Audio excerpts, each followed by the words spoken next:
Welcome back, everybody. You got Will and I-Man here from the Block Runner MetaZone, Rovi and MScribe, and today we're just going to do a follow-up on NATs, dude. Might as well. I think we're obligated. Obligated, whatever. Yeah. Some sort of reaction or some sort of analysis of what's happening, right? Because so we haven't really talked about NAT since when, dude? It's been like a couple of videos ago. It wasn't that long, actually. But because NATs were finally live about 5 or 6 days ago. Yeah, since Wednesday. Correct. That's whenever Benny put out the index endpoints. That was the last time we talked about NATs. Was Correct. Wednesday. Today's That's true. Tuesday. In comparison to like our bitmap coverage, like bitmap was like literally every day, bro. It was every for day. like a month or two. Yeah. But yeah, it's like NATs are happening. They're live and it's out there. It's happening a lot faster than we can keep up because Correct. like we haven't even done a video since like that Wednesday or whatever. Yeah, we haven't really had a chance to sit down and like just soak everything. It's reminiscent to like the blockout for NATs. Remember?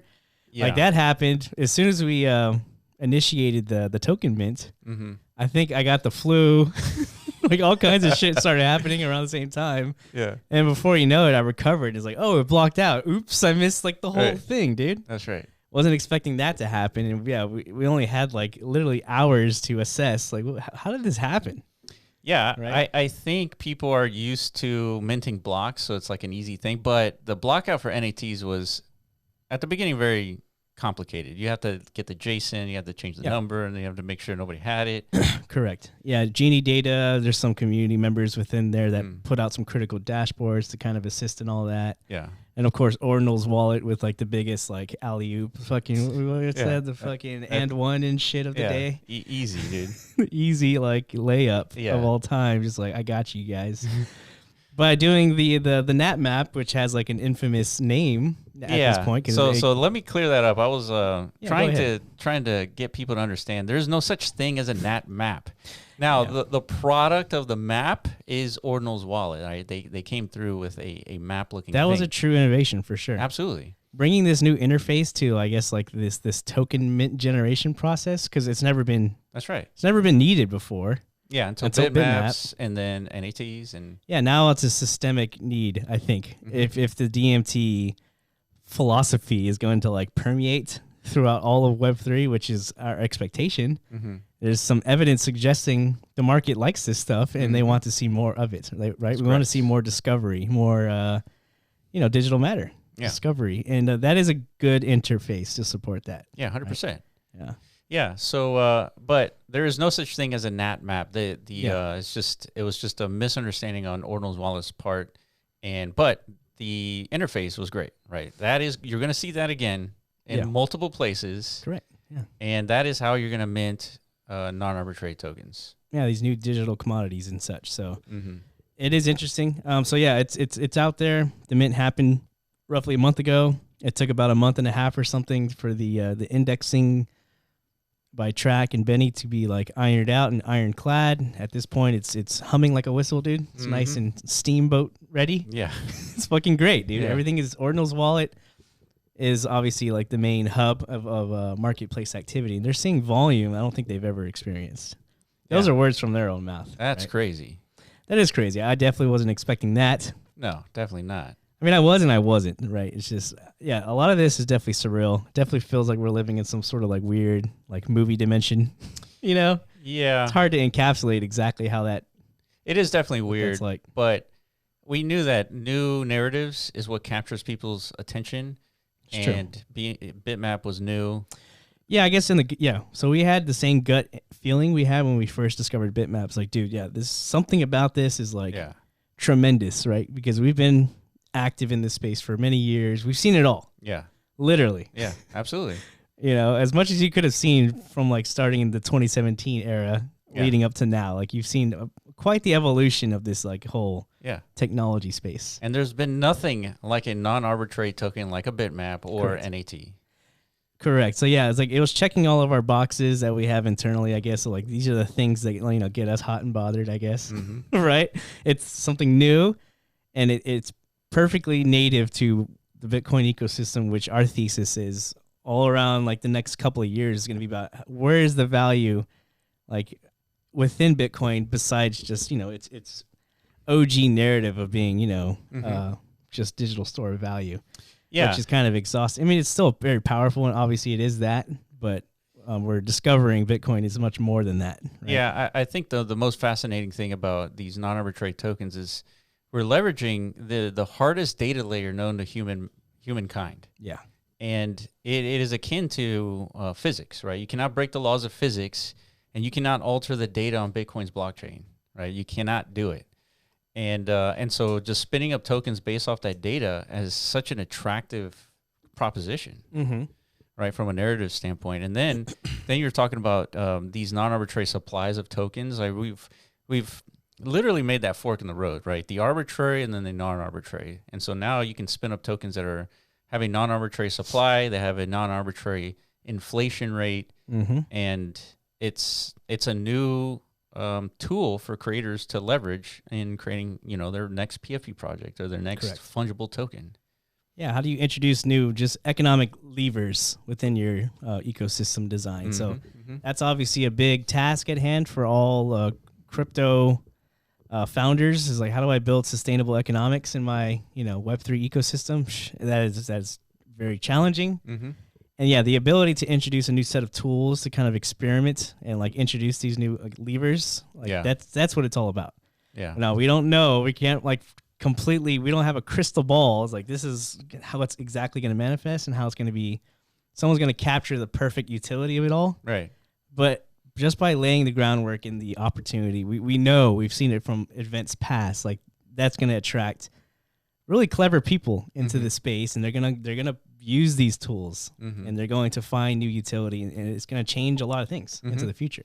Yeah, I agree. And we did a tweet finally releasing an mScribe update, and let's take a look at some of the elements that we were seeing so far. So the first one obviously being DMT, right? It's just an arbitrary name that we gave the very first number 11, which is the bits field. Right. And then now we have all these other elements, love, infinity, jackpot, and so forth. And yeah, we also did Doof, right? Yeah. Well, the pattern was Doof, D00F. Yeah, correct. But we called it food just because it's like a palindrome, I guess. We thought it was funny. Is it, yeah. It's on there, right? I don't know if food is on here. Oh, it definitely. Oh, it is. LOL and food. We did LOL as well, right? Yeah. So this is we deployed a Joker token. Yeah. And we deployed a baked token. And these are just to test Benny's indexing. Correct. That's their entire existence is just a test. Yeah, we've been asked several times in these Twitter spaces, like, are we going to drop more NAT ticker deployments and such? It's like, well, we weren't planning on doing those two, and it's just we had to do that in order to test like these new functions and make sure they worked. So they're out there. Yeah. And one of them actually fully minted out. Yeah, baked. The baked token is minted out. It has like an actual holder base too, which is interesting. We're gonna take a look at that. But look at this funny one. Sauce. A1 sauce. Wow. Dude, that's clever, dude. That's what I told you. Look at that. People, so there's a pattern here for C. Yeah, for just the letter C. You could do that? Damn, dude. That's very, I thought it had to be like a double digit at least and minimum. No. Very nice, dude. BitNat number 1. That's going to happen pretty often. Just depends on which field that they're using. So how many fields as of right now are like actually supported? Well, that's why I have this page. Okay. Right. If you click on digital elements and then element registry, you have a list of fields. It's called the field parameter, and it's mapped to a number. Yeah. Right. And so number 11 is bits, right? And then, and so this area here on the right, it's native data type for that bits. So when you look at a bits field natively on a Bitcoin core, you get the hex version of that. Yeah. And so in our deployment, we said, all right, convert hex into number, right? Correct. Numeric. Yeah. And so then you get the actual number of bits. Okay. So these are the native representation data types for each of these. Yeah. And there's 37 of them. And there's a few more to Bitcoin Core that will be in addition to these, but these are like the starting point. Okay. So this document will get updated with additional fields, and then that's about it. it'll get updated here and there if Bitcoin Core updates to like add more data or something, and we'll just add a list here. Mm-hmm. But yeah, it's all there. So now let's take a look at some of the NATs that are being deployed. And so here is a list of all the tokens. So just imagine this is going to grow, right? You're going to have a market cap field. You're going to have, obviously, you have the holders here, and it's been growing. When it blocked out, it had like 10,600 holders. So correct. We've gained roughly almost 2,000. So DMT baked, we have an interesting one. We have Pi NAT, right? It has 28 holders. So these numbers are starting to grow. So all these are because there's only a lot of these are derivatives of the field 11, right? So a lot of these are looking into the bits field itself, and they're creating. Or if you look into the hex field, that's where you can create like these much less of a supply, right, in comparison to the NAT token, like baked itself, right? Like that is looking into a specific pattern within the hex representation of that bit's value. That's right. The D00F. That's correct. Which if you actually do like the data analysis on chain, I think the first 32,000 blocks roughly those are the only ones where you actually, that pattern exists. That's correct.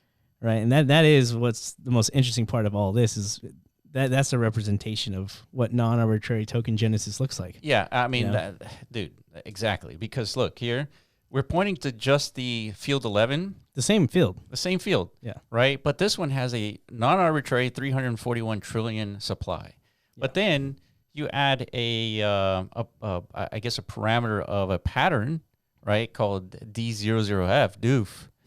Correct. And we deploy a token called baked. There's a non-arbitrary supply of 32,229.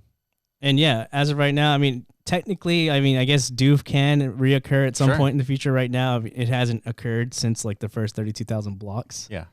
So it's pretty safe to assume like this is as fixed of a supply. If you needed such of a thing for your ecosystem again, it's like, you know what, 32,000 is a good mint count. And I would prefer it not to inflate into the future. Maybe it will happen, but So these are like the new logistical parameters that, like, again, ecosystem founders kind of get to leverage in their ecosystem, their design, and then of course like their community narrative is like, look, we're all going to build around this shared identity now for our ecosystem. This is how many tokens exist. Whatever the utility gets extrapolated beyond that, that's up to the ecosystem founders to derive and such. But nonetheless, we've kind of like, this is a non-arbitrary token genesis process. Now we could still do all the same things we do when we architect, Web3 ecosystems around that. Yeah, and this isn't to say that you see the max supply here, because these are not the max supplies. What you're seeing here is what's been discovered, right? Each one of these tokens, they have to be researched, right, by the inscribers, and they have to find these patterns, right? Yeah. And so 28 people found 199 instances of this particular pattern, right? And so we need to do a better job of adding the data here to, easily identify what that pattern is. But that will come with time. But my point is that these people here, they're creating a community, and they say, hey, we have this Pi NAT token. Let's figure out where they are on the Bitcoin blockchain, and then let's go inscribe those blocks. And so far 199 tokens have been discovered. I wonder how many are left. Yeah. But that is kind of like the exercise in this new activity. And again, it's all about utilizing Bitcoin block data to its fullest potential. And now all of a sudden it's hyper relevant to everybody, not just miners and the maintainers of transactions on the Bitcoin network. Everybody has like pertinent purpose to like kind of like maintain, and secure this data layer, right? Because now it has so much more value. That's right.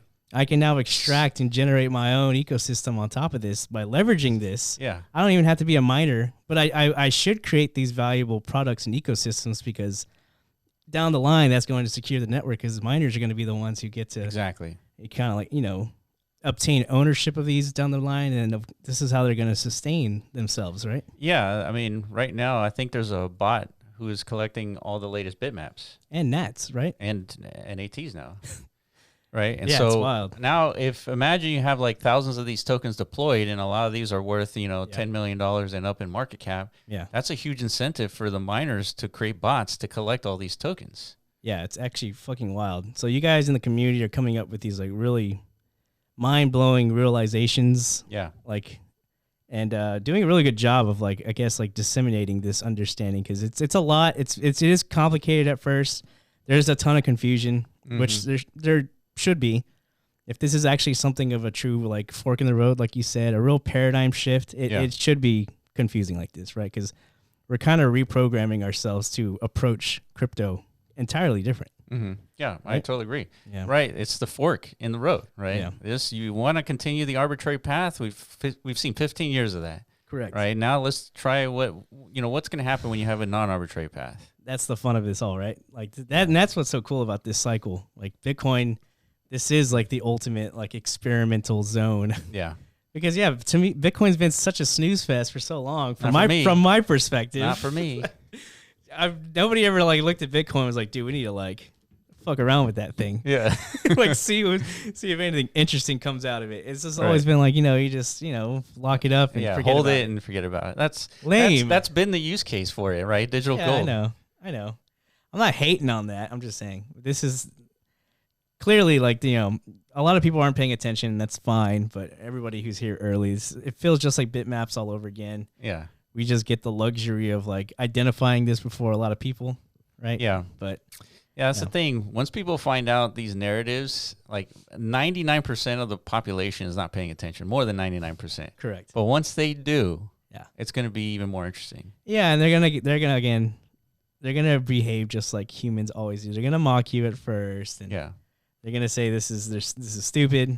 We don't need this. Yeah, all that stuff, right? And then eventually they'll hop on board. I would think. All right, so let's take a look at Ordinal's wallet. So they came quick with supporting DMT, and look at this volume: 7-day volume, 73 Bitcoin, and the next one is Bitmap at 3.5. Yeah. So Ordinal's wallet's obviously crushing the game. I mean, they're probably like the most flexible team I've ever seen as far as like how quickly they adapt to change in this ecosystem. And of course, because of that, they're being handsomely rewarded. Yeah, right? absolutely. Yeah, look at the all-time volume. So remember, DMT has been trading for only 6 days. 74 has flipped to Bitcoin frogs. Rest in peace, right? No, we're still riveting over here, dude. We're still riveting. All right, so Bitmap at 131, and then all the way to Ordi at 544. Nice. All right, dude. So, that's a picture in itself, dude. The NATs are here to stay, I think. Yeah, so really, I mean, you're comparing fungible tokens here. Like most of these are non-fungible tokens, right? So it's really a race between NAT and Ordi. Yeah. I would have to agree with that. All right, moving on. We got a weird tweet here. This came out this morning. This was a shocker of all shockers. Yeah, so we were looking at an image here. As we saw this, like, this looks cool, right? We got Bitcoin. I translated that into cursed. We got Bitmap BRC 420. And then we see this. It's like, wait a minute. I've seen this before. It looks familiar. Yeah. That's like, that kind of looks like this thing over here. A little bit. Yeah, kind of. There's some artistic room for interpretation there, but nonetheless, I see the similarities. Right. And so I was like, okay, so what's going on? So DMT on OKX, or what's happening? Well, if you actually translate the tweet, it's them like announcing support for basically meta protocols native to Bitcoin. Yeah.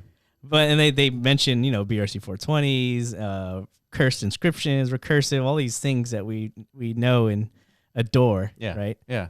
But they didn't like specifically say DMT, NAT, or anything like that. But they cleverly just injected this subtle cue. Yeah.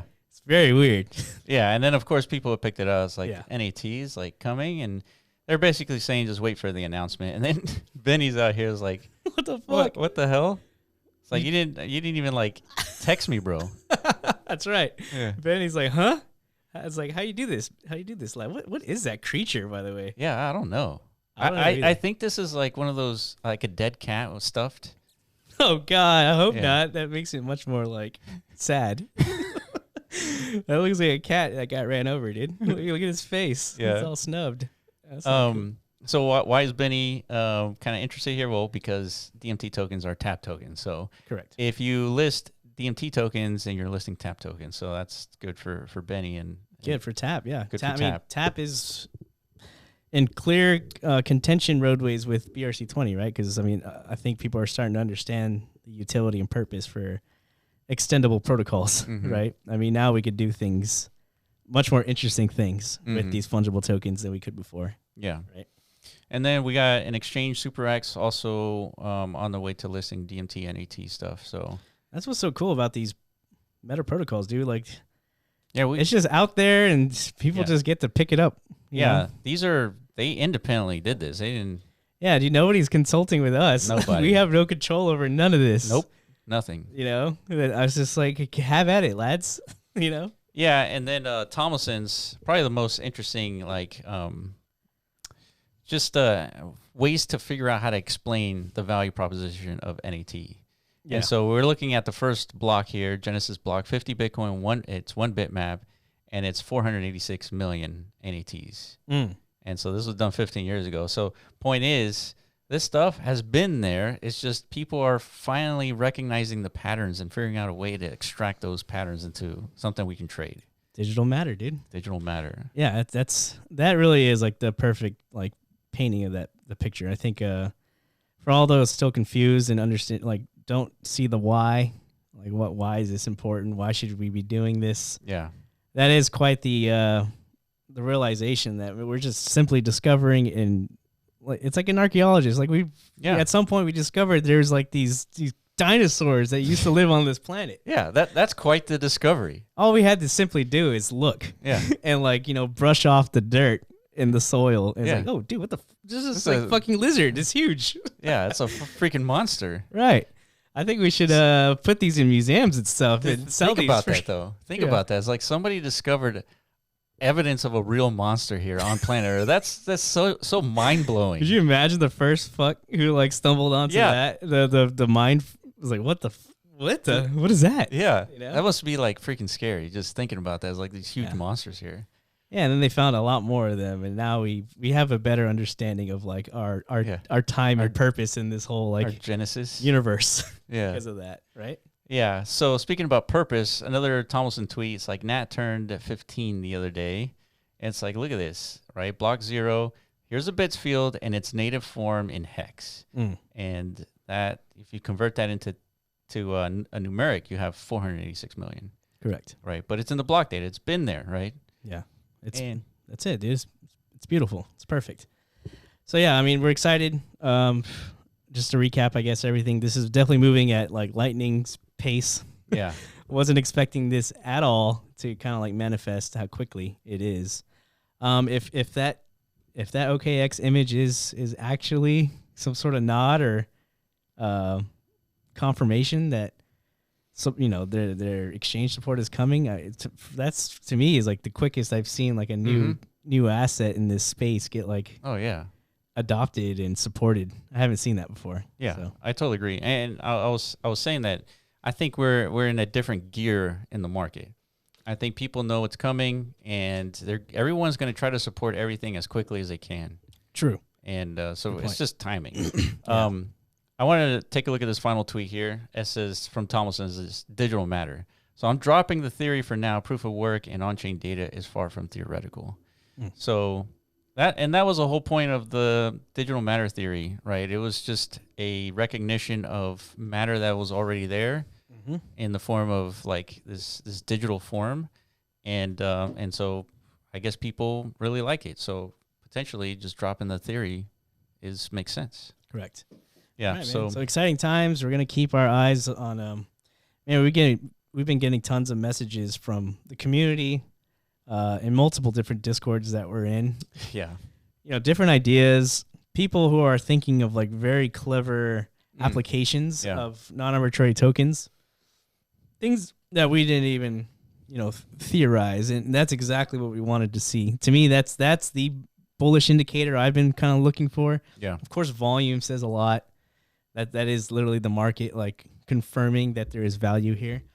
But the actual to see like developers and actual creators start to see like I can leverage this for something that hasn't been done before. I was just waiting around to see, will anybody actually pick up on that? Are we gonna have to go out there and find people and like force it into their mind? Right. I was hoping not. Yeah.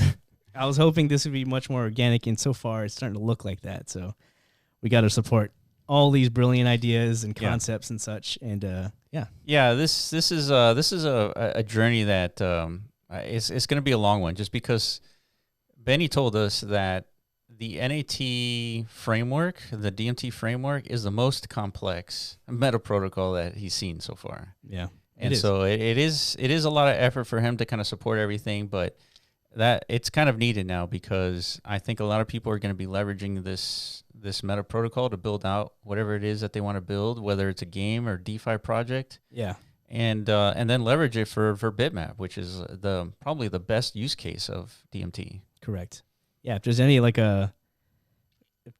ecosystem that needs, a true digital substance generation process, it's the metaverse. That's right. Right. The metaverse on Bitcoin. Yeah. Seems like the most obvious, real time adopter of this stuff. Yeah. Right? 100%. So, yeah, we're working on it, guys. We have quite a lot of work ahead of us, but we're gonna keep you guys tuned in, clued in on all the updates and such. So definitely stay tuned if you're interested in this stuff. If you want to debate us or whatever, you think this is the dumbest shit you've ever heard. Yeah. We're open to those conversations too. Just join us in the Discord. Let us know. At some point, we're going to have more public roundtables and such, because this is a deep rabbit hole, and we need every idea to have it shine. We do. Yeah, I totally outside agree. of just our own. Yeah, agreed. Yeah. All right, guys, that's it for us. If you have any questions, let us know in the comment section below. Make sure you follow all our Twitter accounts. I appreciate you, and we'll catch you in the next video. Peace.